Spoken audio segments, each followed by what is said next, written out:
Testing, testing, 1, 2, 3. Okay, that should be recording, so I'm just gonna go for it. Choking myself. What the, bleh, hang on a second. Ooh, eh.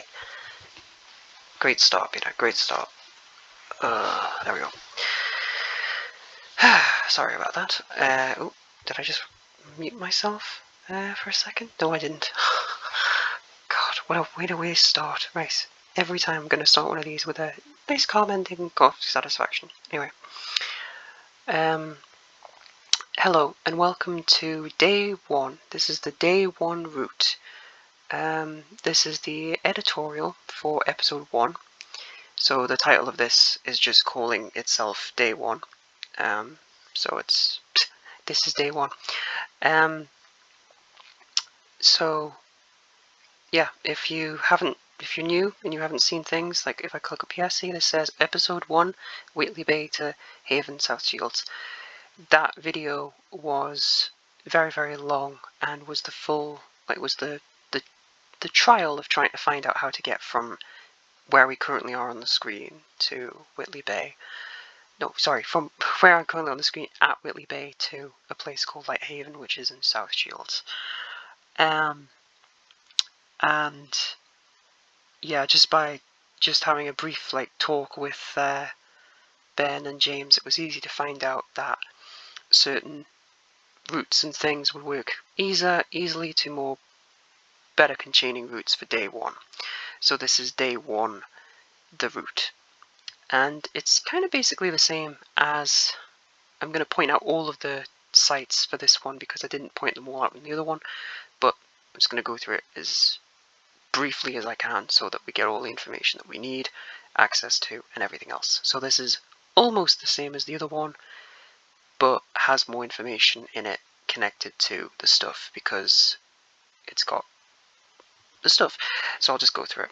So again, I'll just say this again. We have 2 car parks. If both car parks are full, we have to figure out on the day as a contingency where we would park and get out. Now, my head thinks we could just park on here, say goodbye to my parents and say goodbye, just park the car and just be like, okay, let's just go. Or park somewhere in Whitley Bay and just leave the car. That is another option as well, just on a nutshell of that. Right, so we would also, there is I didn't realise this at the time, but there is a toilet. There's a public toilet just here, so if we wanted to go to the toilet before we begin, we can. We don't want that to be the first thing on recordings that we have of us all going, I need the loo, I need the wee, and we've gone, oh, we've just literally started with one there. But I need the wee. Right, anyway, so here we are. So, as I said in the other one, start on the beach. There is a path right next to here we can walk on. And here we go. We would go down here, past the golf course. Yes, the QR code maze. So, that's the original design and the original thing that created the QR code. So if someone ever says, where's the original idea for the QR code? It's in Whitley Bay. Not many people know it's there, but that's it there. And of course I said the first bridge. It is the first bridge because you can't see it very much well on there, but there is like a really deep river of just old seawater going into there. Well, not seawater, but water. And you can't get through it essentially.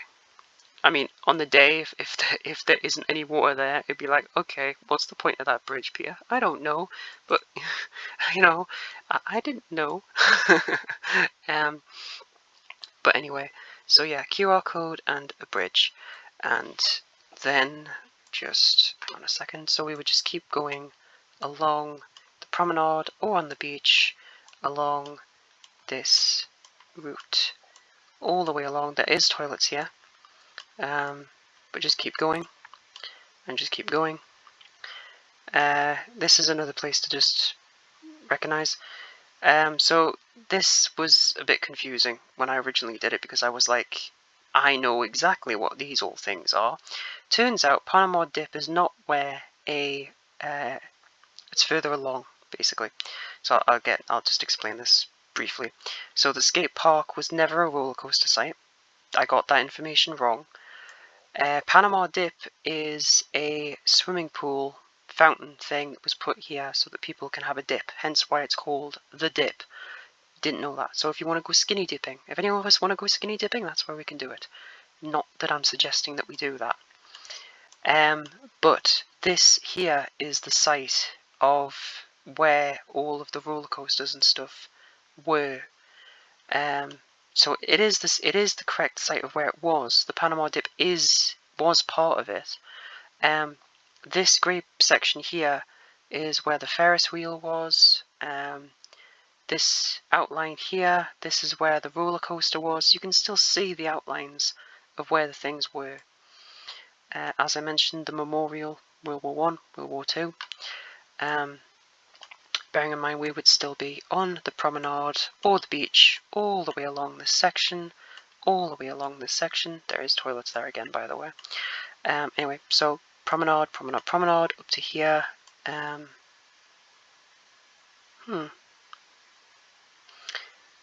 Okay, that's just interesting for me to just note as well on that section. So I'm just going to let everyone know now that we would walk up here onto the promenade and walk along the promenade. So we just keep walking along the promenade. Yeah, promenade, promenade, right around here. There isn't any need for us to go down onto the promenade for this particular section, or at least not as far as I can tell. So if we just stayed up on the main road, it's fine. Then go down here, then go back onto the promenade for this section here. So then we can go, onto the promenade here, climb up the stairs here, go across this road here, back down onto the promenade, and back round here, up this bit here through this little roof garage up here, and walk back along here, past the toy museum, and get to the pub. So there's another public toilet here, so we use the public toilet here, stay on the main road, and skip out the Colorcoats beach, because there is guarded off points that I didn't know about, and now I know about them, so that's fine. Just zoom in for this section again, because this was the bit that I got really confused on, and I wasn't sure what we were supposed to do. But anyway, we stick to this main road, we go past the fountain that's there, we go along here, straight over this road, and onto this path here. Follow that path past the kids area. We can go along this path here, and onto this path that goes to this little hut, down this little thing here, and back onto the promenade that leads us back onto the beach. Now, we can continue to walk along the promenade, that's fine, and get to here. Now, if the tide is high, if the tide is up, we won't be able to do this section. We will have to walk up here and use the road. But the good news is this is a two-way system. So if the tide's in, we'll walk along the road and get all the way along by the road to here. But if the tide is out, we can walk along the whole of the sands and then climb up the slope that's here. So that's a beach walk if it's nice. Abandoned swimming pool is here. This is an abandoned swimming pool. The other abandoned swimming pools that I noted in the other video were to be turned into a dock for boats, but they never were, and they were just left idle. So I don't know if that's worth mentioning. That's just a fact that's over there. But that is an outdoor swimming pool that has been left to its devices. So just let me check for a second. Yes, if we've walked up this bit here, we'd be at this section. Oh look, there's the swimming pool. Walk around the pivot point of the hill there, back down, and back down this slope onto the next promenade, and then walk along next to this promenade, and keep on this promenade, and stay on the promenade, and stay on the promenade, and stay on the promenade, until we get to the turn-off point, which is the first staircase that you get to. You walk up here, and then you walk up here, walk, and then walk up these stairs here, and we're back onto the main road. Yeah, that's right. That's fine. So we walk back onto the main road, and we're now on the main road. We pass by the Tynemouth Monument, and the backward entrance to the Priory of Tynemouth Priory. Now, Tynemouth Priory is owned by English Heritage. We'd have to pay to get in. It's a castle and a priory, but as you can see, it's a huge site. We wouldn't be able to film anything basically. Well, we will. I mean, I'd say that people can film anything they want really in sites. It's just you know what I mean. Like, how much time would you want to take out to venture inside and stuff? It's a huge site. What I'm saying is, like, I mean, okay, am I all up completely for like going in and viewing it and stuff? Of course I am. It would be brilliant for me and James, because it would be our first little Whitby moment, but we'd have to pay probably an extortionate amount of money just to get in. So that's something I want you to. There you go, Ben. Is there something to look up? How much does it cost for us to get into the Tynemouth Priory? Just as a little nod to find out. Anyway, so we then come out of there. Anyway, not going at all. But we'd go down the main road and then come down here. Then come down this road here. Down this road, down this road, down this road. Right, and we'd come past this gem.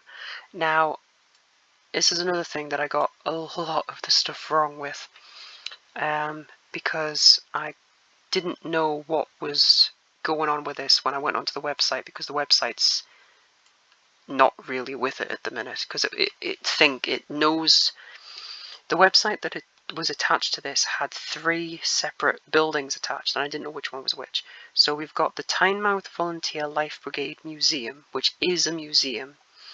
We have the Shovel Museum, which the Shovel Museum's closed. So I don't know if that's going to reopen again. It just says it's closed.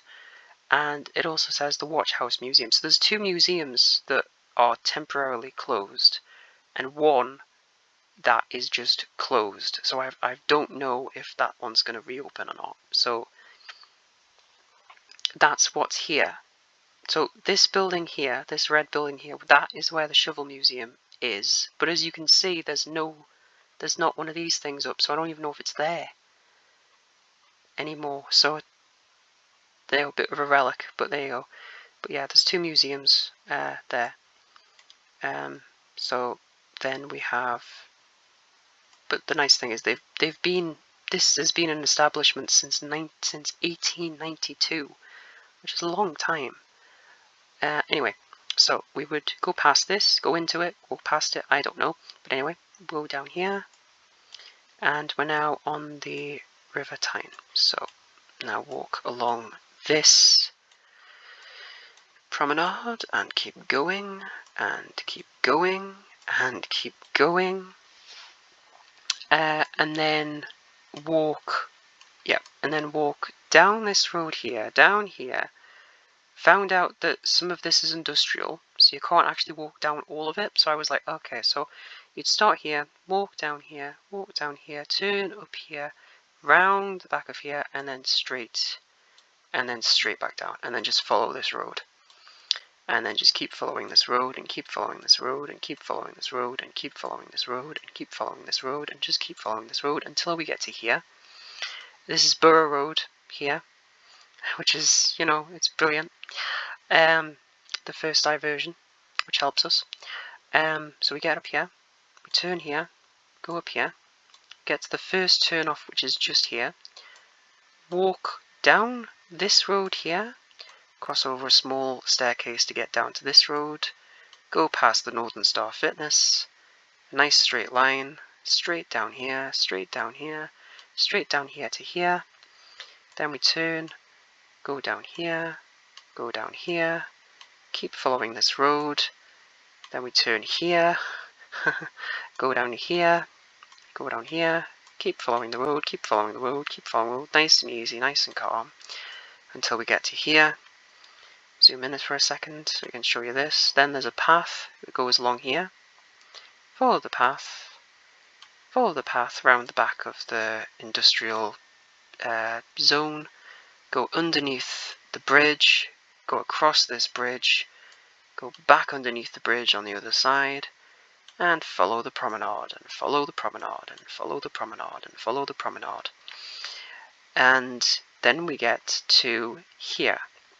Now this corner is I'm calling this the excitement corner, because when we get to the excitement corner, if I zoom out, we find ourselves at the area destination of our first stop, which is crazy. And the fact that it's 9 miles to get here is even crazier. It doesn't feel like it just doing that, but it is. It's a long way. So okay, so my theory from this is that we would get here, walk up here, go along here, up this pathway here to this roundabout, then find a way to cross over and get into the Premier Inn, which is here.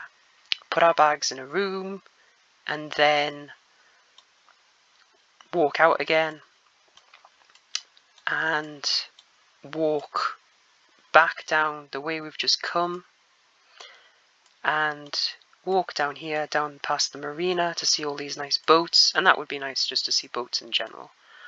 And also there is always a huge cruise liner just sitting here, which would be brilliant to just see as well, if there is one there. Of course that depends on the day, but the fact that huge cruise line ships like the size of Titanic are just sitting there is really nice to just see.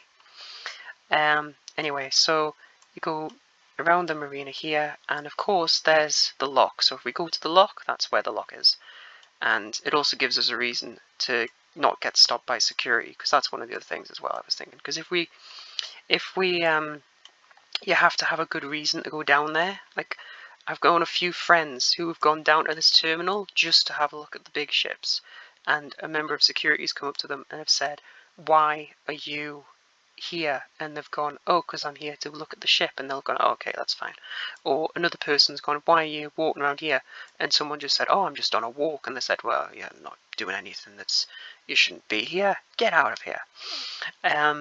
So it's like some people get stopped. So if we get stopped, all we have to say is that we're going to get something to eat at the lock.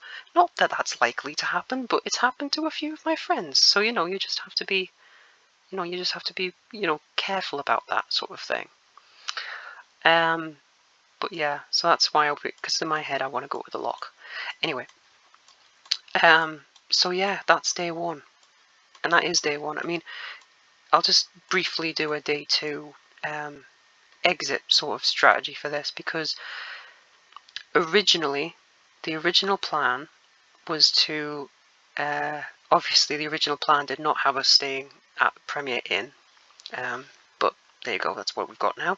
So we would walk out of Premier Inn, and the original plan had us turning down, coming along here and walking through a footpath that is here,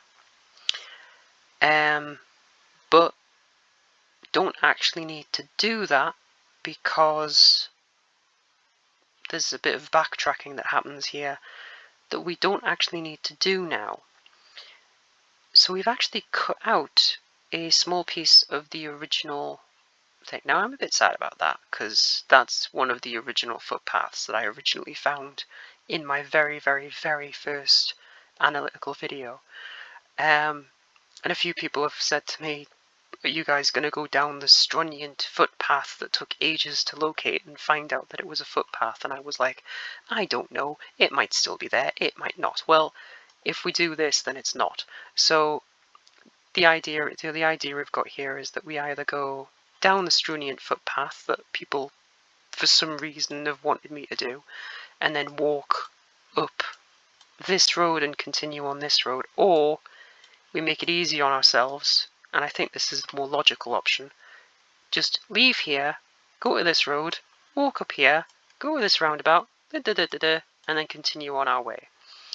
But there you go. That's just a little tidbit of information to just note that some people have really enjoyed just hearing about this little route here, and it's probably because I got the most annoyed in general at trying to get us through this entire section.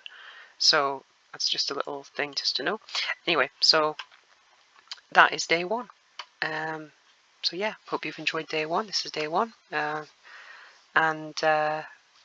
it's going to be fun to plan the rest of them. But episode 2 will be coming out in the next 2 to 3 days. That'll be a longer one again, because that's planning a huge chunk of it again. And then there'll be another one that follows after this called day 2, and it'll follow on like that. So that's the way that I've decided to plot the episodic links of this thing. So you're going to end up with an episode 1, then a day 1 plan, then an episode 2, a day 2 plan, and so on and so on and so on and so on and so on. And that's the best way I can say to figuring out what we do next and what we do the next thing after the other. And that's just the way forward that I can see it working the best for us. But yeah, so this is the end of day 1. Hopefully we'll have a lovely dinner at the Loch, because I've had a look at the menu and stuff and I've seen that it's nice.